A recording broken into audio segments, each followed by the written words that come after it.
অম্বুবাচী হিন্দু ধৰ্মৰ এক বছৰেকীয়া উৎসৱ। জনবিশ্বাস মতে আহাৰ মাহত মৃগশিৰা নক্ষত্ৰৰ ৩ পদ শেষ হ'লে চতুৰ্থ পাদৰ পৰা আৰম্ভ কৰি আদ্যা নক্ষত্ৰৰ প্ৰথম পাদৰ ভিতৰত পৃথিৱী বা মা ধৰিত্ৰী ঋতুমতী হয়। এই সময়ত সেয়ে হিন্দুসকলে অম্বুবাচী পালন কৰে। অম্বুবাচীৰ প্ৰথম ৩ দিন চোৱা, চতুৰ্থ দিনা শুদ্ধি বুলি কোৱা হয়। অম্বুবাচী সমগ্ৰ উত্তৰ-পূব ভাৰততে পালন কৰা হয়। অম্বুবাচীৰ সময়ছোৱাত হাল বোৱা, কোনো ধৰণৰ মাংগলিক কাৰ্য সম্পন্ন কৰা নহয়। এই সময়ছোৱাত মঠ-মন্দিৰৰ দুৱাৰসমূহ বন্ধ থাকে। ঘৰুৱা নীতি-নিয়মৰ ক্ষেত্ৰত মাটিত কোনো ধৰণৰ আচাৰ বা টেঙাজাতীয় সামগ্ৰী, লগতে লোহাৰ সামগ্ৰী ৰখা নহয়।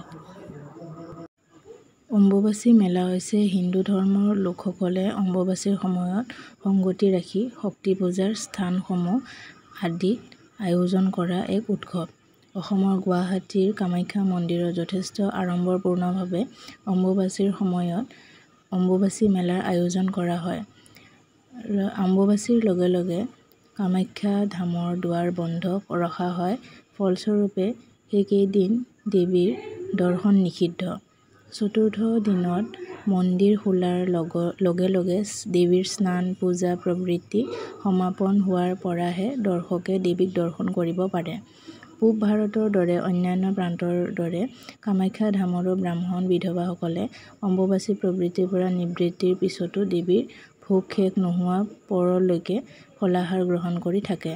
চোৱাৰ কেইদিন সৰ্পভয় নিবাৰণৰ বাবে দুগ্ধপান কৰে। ইঘৰে সিঘৰলৈ ফল-মূল আগবঢ়ায়। প্ৰভৃতিৰ আগতে কলহত পানী জমা কৰি কলপাতৰ ওপৰত তুলি থয়। ভাৰতৰ ভিন্ন প্ৰান্তৰ পৰা অহা লাখ লাখ ভক্তই ৩ দিন কামাখ্যা মন্দিৰৰ চৌপাশে থাকি নাম কীৰ্তন কৰে। মন্দিৰৰ বাহিৰতে ধূপ-দীপ জ্বলাই দেৱীক প্ৰণাম জনায়। অম্বুবাচীৰ নিবৃত্তিৰ দিনা পাণ্ডাসকলে ভক্তসকললৈ আগবঢ়ায় ৰক্তবস্ত্ৰ। দেৱী পীঠৰ পৰা অনা এই ৰক্তবস্ত্ৰ শৰীৰত ধাৰণ কৰিলে অভীষ্ট সিদ্ধি হোৱাৰ সম্ভাৱনা প্ৰবল। সেইবাবে পুৰুষে সেই ৰক্তবস্ত্ৰ সোঁহাতত বা ডিঙিত আৰু মহিলাসকলে বাওঁ হাত বা ডিঙিত ধাৰণ কৰে। এই কাপোৰ লগত ৰাখি আন ঠাইত জপ কৰিলেও মনৰ কামনা পূৰণ হোৱাৰ কথা কুব্জিকা তন্ত্ৰৰ ৭ম পটলত বৰ্ণিত হৈছে।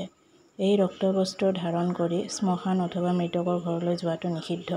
কামাখ্যা ধামৰ অম্বুবাচী মেলাই আন্তৰ্জাতিক আৰু জাতীয় সম্প্ৰীতি ৰক্ষা কৰাত ভালেখিনি অৰিহণা যোগাইছে।